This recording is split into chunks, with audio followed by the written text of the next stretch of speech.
Hello guys, welcome back to my channel. তো চলে এসেছি আবারও একটা বড় ব্লগ নিয়ে। তো তোমাদেরকে কথা দিয়েছিলাম যে আবার একটা বড় ব্লগ আনবো। তো এটা হচ্ছে ফ্যামিলি পিকনিক, মানে এটা হচ্ছে 2026-এর সেকেন্ড পিকনিক। তো দেখতেই পাচ্ছ ফার্স্ট পিকনিকের ব্লগটা তোমরা অবশ্যই দেখো, চলে এসেছে। তো দেখতেই পাচ্ছ তার আগের দিন কড়াইশুঁটি ছাড়ানো হচ্ছিল, মানে এবার অনেকজন মিলেই করা হয়েছিল। তো সকাল সকাল মানে এখন সকাল মানেই তো সেই 9টা-10টা, কারণ সূর্যদেবের দেখা পাওয়া খুব মুশকিল হয়ে পড়ে। তো সেই দিন উঠেছিল কিন্তু খুবই হালকা, তো সেই জন্য ঠান্ডাটাও প্রচুর পড়েছিল। আর এদিকে পিসিরাও চলে এসেছিলো, এদিকে সব ছোট ছোট বুনুরা আগেই চেপে পড়েছে তারা মানে যাওয়ার জন্য। আর আমি একটু লেটেই উঠেছিলাম, কারণ আর এনার্জি ছিল না সেদিন, কারণ আমি বুনুকে মিস করছিলাম, অনেক বুনুকে।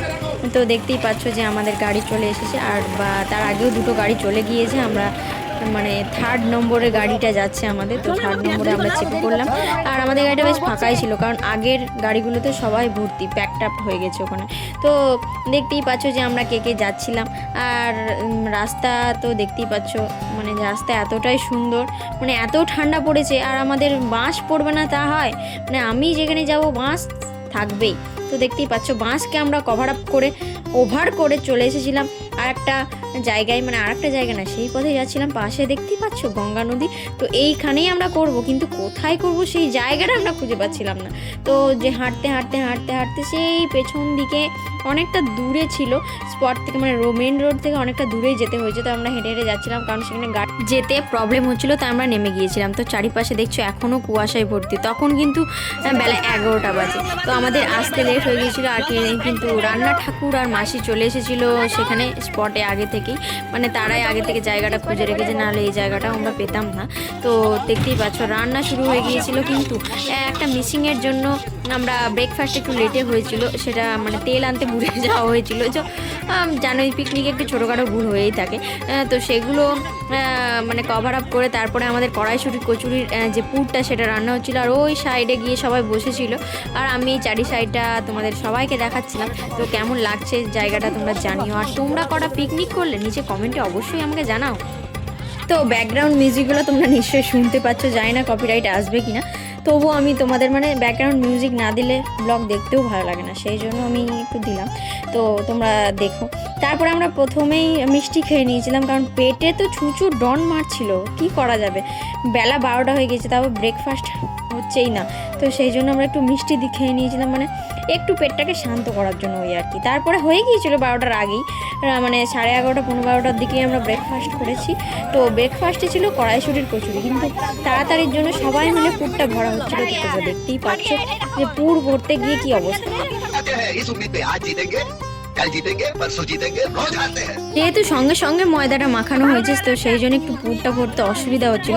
তো এটা সবারই হয়ে থাকে, এটা কোনো ব্যাপার না, কিন্তু তাও অনেকগুলো জিনিসই মানে অনেকগুলো লেচি ভালো হয়েছিল, মানে লুচি তো না, আসলে কড়াইশুঁটির কচুরি ভালোই হয়েছিল খেতে। কিন্তু একটু দেরি হয়ে গিয়েছিলো ওই আর কি, মানে ওইটা খেয়ে মানে তারপরে লাঞ্চ করার ব্যাপারটা মানে সত্যি মানে আমার তো পেট আইঢাই করছিল। তো তারপরে আরও অনেক কিছু খাবার ছিল, চলো দেখা যাক।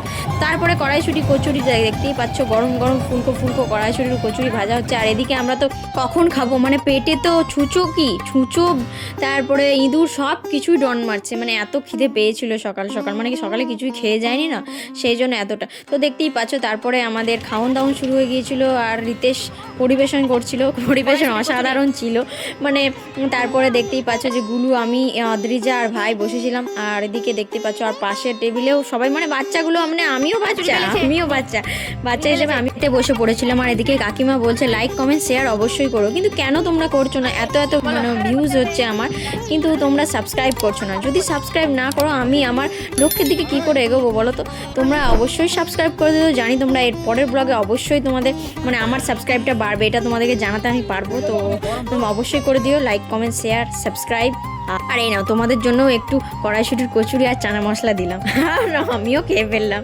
তো এইভাবেই এনজয়মেন্ট হচ্ছিলো। আর এদিকে গুলু দেখছো নিজের হাতে খাবে বলে কাঁদছিল, মানে ও নিজের হাতেই খেতে চায়।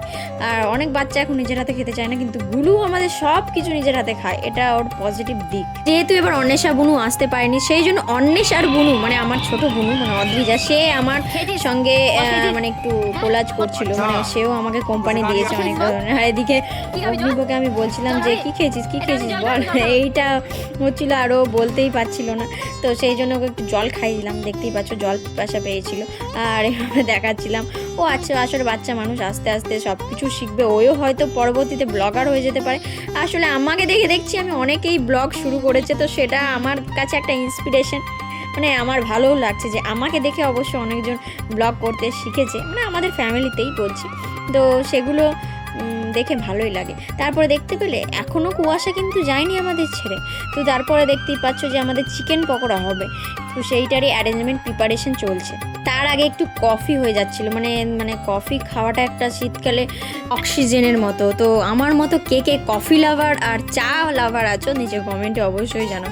তো দেখতেই পাচ্ছ যে কফি করছিল ছোটন কাকু, তো সেখানেই করছিল, আর আমাকে টেস্ট করতে দিয়েছিল, কিন্তু আমি টেস্ট একটু ভুলভাল বলে দিয়েছিলাম, তো সেই জন্য পরে আবার কফি মিক্স করে খাওয়া হয়েছিল।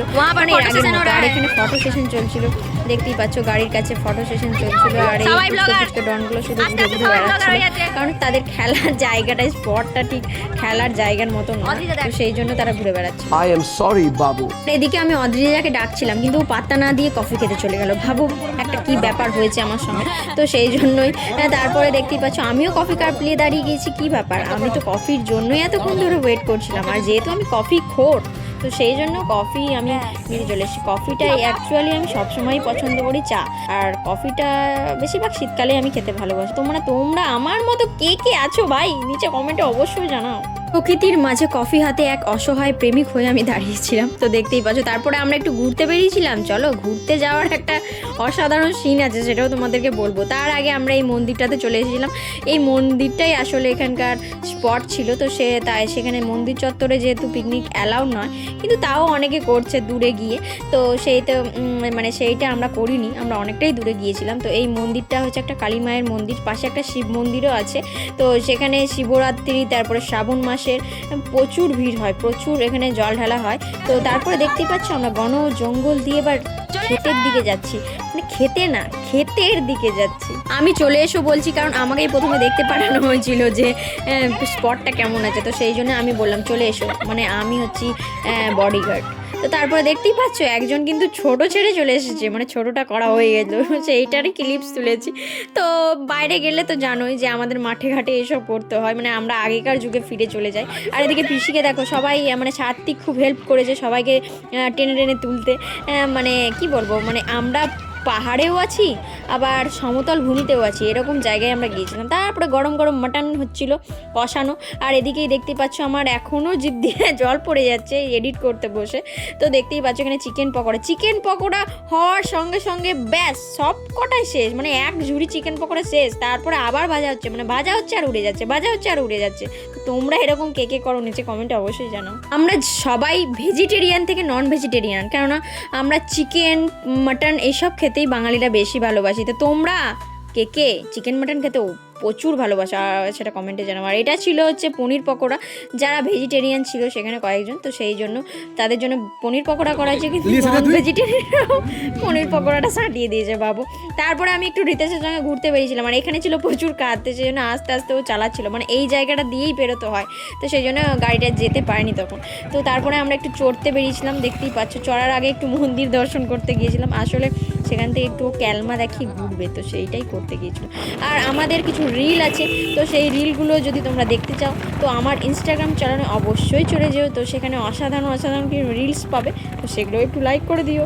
আর এই ক্যানেলেই আমরা পিকনিক করতে গিয়েছিলাম, কিন্তু ক্যানেলটা সেই স্পট থেকে অনেকটাই দূরে, আর এই ক্যানেলটাই হচ্ছে আমরা পিকনিক করতে গিয়েছিলাম, এটা হচ্ছে ফিডার ক্যানেল। তো দেখতেই পাচ্ছ যে আমার বুনু আসেনি, তাই ওকে ভিডিও কলিং, ও একটু রাগ করেছিল আমি যেহেতু ওর ফোন ধরছিলাম না, তো একটু আমার খারাপ লেগেছিলো আসেনি, তাই তো সেই জন্য একটু ভিডিও কলিংয়ে ওকে পিকনিক করে দিয়েছি আমি, এই আর কি। তারপরে তো নাচন কদম হচ্ছিল, তো তোমরা দেখতেই পাচ্ছ নাচন কদম করতে কে ভালোবাসো, আর কে সবচেয়ে বেশি ভালো নেচেছে নিচে কমেন্টে অবশ্যই জানাও তো। কিন্তু আমার মা অবশ্য নাচেনি, সেটাই হচ্ছে আমার আফসোস। উইদাউট গানেও যে এত সুন্দর করে নাচা যায় সেটা আমি ওই প্রথমবার দেখলাম। আর আমার পিসিকে শুধু দেখো, মানে আর কি বলবো, গানের সঙ্গে পুরো ম্যাচ হয়ে গেছে। 200 रुपए दे और 50 रुपए काट ओवर एक्टिंग के वजह। আসলে এই শীতকালটাই হয়তো সমস্ত পরিবারকে একসঙ্গে করে, মানে অনেকজন মিলে পিকনিক হয়, যেহেতু গ্রীষ্মকালে এসব হয় না, তো শীতকালটা আমার মনে হয় যে বন্ধন নয়, সবাইকে একত্রিত করার সিজন একটা। তারপরে বেলা 3:45 নাগাদ আমরা খেতে বসে পড়েছিলাম। তো মেনুতে ছিল ফ্রায়েড রাইস আর পনির, তারপর ফুলকপি দিয়ে রোস্ট একটা, আর ছিল মুগের ডাল, স্যালাডে কিন্তু পেঁয়াজটা বাদ ছিল, এটা আমার আফসোস, পেঁয়াজ কাটা হয় না, এত তাড়াতাড়ি হচ্ছে সবাই। আর দেখতেই পাচ্ছ ক্যালমা দেখো, আমরা ছোট থেকে বুড়ো সবাই খেতে বসে পড়েছিলাম, আর মধ্যবয়স্ক যারা তারা খেতে দিচ্ছিল, এটা তোমাদেরকে বলে দিলাম। তারপরে আমরা একটু হাসি ঠাট্টা করছিলাম, একটা জিনিস দিয়ে বলছিলাম গোট কাম হেয়ার। समझ रहे हो ना? आप लोगों ने इस बात के बारे में समझा ना? তারপরে অবশেষে লাল লাল ঝাল ঝাল মাটন চলে এসেছিলো পাতে। তো আমরা খেতে বসে পড়েছিলাম, তোমাদেরকে আগেই বললাম। তো আমার খাবার এটা দেখে নিও। তারপরে একটু সাদা ভাতও নিয়েছিলাম, কারণ মাটন দিয়ে সাদা ভাতটি মানে অ্যাকচুয়ালি ভালো লাগে। আর পিসে মশাই ওইদিকে খেতে দিচ্ছিলো, মানে সবাই হাত মিলিয়ে খেতে দিচ্ছিলো, মানে যত তাড়াতাড়ি খাওয়া যায় আর বাড়ি যাওয়া যায়। মানে এত হাওয়া দিচ্ছিলো ওখান থেকে, মানে গঙ্গার ধার, যেহেতু গঙ্গার ধারে অত হাওয়া নেই, কিন্তু যেহেতু আমরা যত ভেতরে যাচ্ছি, যত মানে গাছপালা বেশি ওখানে, সেই জন্য এত হাওয়া দিচ্ছে, মনে হচ্ছে আমি কাশ্মীরে পিকনিক করতে এসেছি। তো কাশ্মীরের ভাইবটাও আমি ওখানে পেয়ে গিয়েছি। তো দেখতেই পাচ্ছ লাস্ট ব্যাচ হচ্ছিলো এবং সবার খাওয়া হয়ে গিয়েছে, সেটাও তোমাদের ক্লিপসে তুলে ধরলাম। আর দেখতেই পাচ্ছ আমরা সূর্যও অস্ত যাচ্ছে আর আমরাও বাড়ি ফিরছি। তো এইভাবেই আমাদের সেই দিনের পিকনিকটা কেটেছিল। এবং বাড়ি আসার পর শুধু হোল্লাপাটিকে দেখবে কত চিল্লাচ্ছে। আর পিকনিকে আমরা খেয়ে এলাম আর গাড়িকে খাওয়াবো না তা কি হয়, মানে গাড়িকেও খাওয়াতে হলো আমাদের। তো আলটিমেটলি আমাদের পিকনিক 2026-এর আপাতত পিকনিক, ফ্যামিলি পিকনিক শেষ। তো আবার যদি কোনো দিন পিকনিক করি তো তোমাদেরকে অবশ্যই সমস্ত কিছু ক্লিপস তুলে ধরবো। তো এইভাবেই পাশে থেকেও, দেখা হচ্ছে পরের কোনো ব্লগে, ততক্ষণের জন্য সবাই ভালো থেকো, সুস্থ থেকো, আর এইভাবেই পাশে থেকো। আর দেখতে পাচ্ছ হল্লাপাটি কি করছে। আর তোমাদের ওদিকে শীত কেমন পড়েছে? এই বছরের শীতটা তোমাদের কি একটু বেশি মনে হচ্ছে? আমার তো অতিরিক্ত মনে হচ্ছে। তো তোমরা জানিও কমেন্টে। Bye bye.